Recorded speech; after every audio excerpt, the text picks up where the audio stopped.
3 months ago, my partner and I quit our jobs, ended our lease in Toronto, and sold most of our belongings so that we could road trip across Canada while living out of our brand new 4Runner. Bright-eyed and bushy-tailed, we set off on our journey. This is the story of how it went. I'm gonna break this down into the 5 stages of life on the road. Things might be different for people who live in a van or pull a trailer, so these aren't necessarily the stages that everyone goes through, but this is my story, remember? So it goes like this. Stage 1, freedom. Everything is awesome. Waterfalls, beaches, hikes, mountains, the warmth of the sun on your skin, the wind blowing through your hair, making s'mores on a Tuesday evening without a care in the world. This is what road life is about. Everything is awesome. Driving through different cities and provinces, seeing landscapes I've never seen before, and just being in pure awe of how beautiful Mother Earth is. The next destination is booked, and it's just a matter of driving to where we need to be. There are definitely challenges, but I knew there would be, and I'm ready to face them head on. I'm learning how to use our gear, figuring out where to put what, and I feel a sense of accomplishment as we're slowly improving the workflow of our tasks. It feels so good to go where I want and do what I want when I want. Freedom tastes good. Stage 2, loss of control. Everything is stressful. Reality sets in pretty quickly, especially when nature hits you with her unpredictable sass and lights your plans on fire. COVID made it unsafe to be around people and indoors, and I thought we could catch a break by fleeing to be isolated in nature.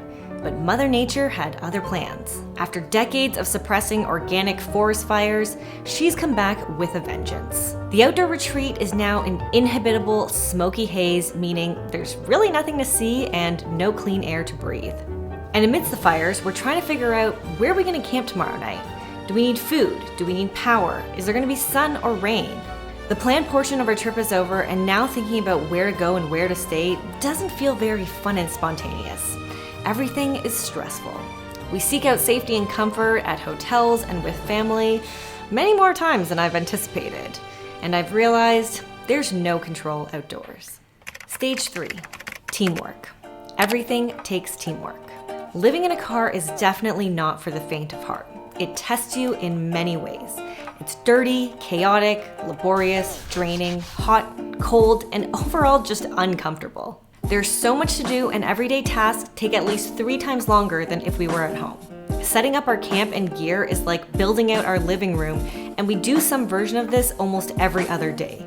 We put it up, we take it down, rinse and repeat. Now throw in a drizzle of rain and a blast of wind, and I really just want to pull my hair out. With the 2 of us, the workload is lighter, but the emotional load is heavier. I tell myself to remember that we're in this together. Everything takes teamwork. I remind myself that we need to support each other, work together, and laugh all the time. Teamwork makes the dream work, and some days the dream still doesn't work, but laughing every day makes it a hell of a lot more fun. Stage 4, burnout.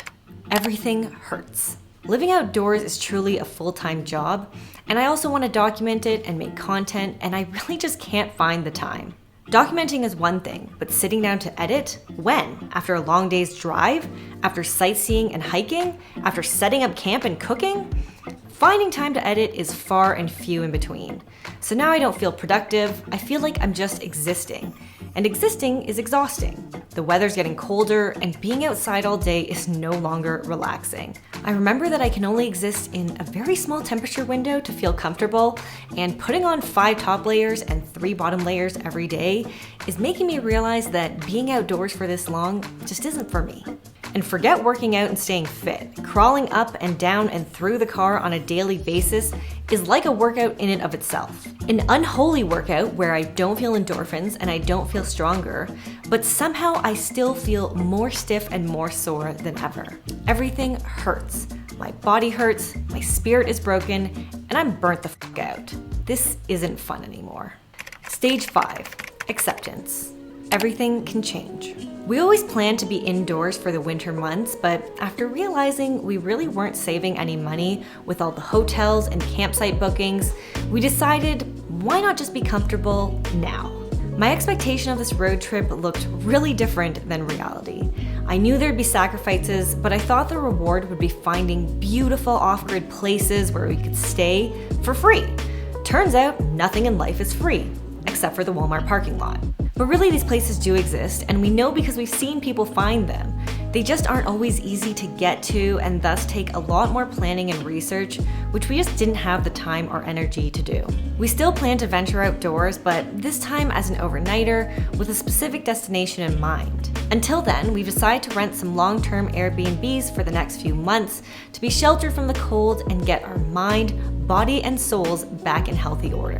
And when the weather gets nice again, we do plan to continue our travels across Canada through to the East Coast. I do feel a bit disappointed that the last 3 months weren't all that I imagined they would be, but I'm super proud that we took the risk to try something new. I'd rather try and fail than not try at all, and honestly, I wouldn't really consider this a failure. It's more that I've learned what I need to feel happy and healthy, and it's a bit more than a mattress in an SUV. At the end of the day, we are the masters of our own fate, and if something isn't working, everything can change.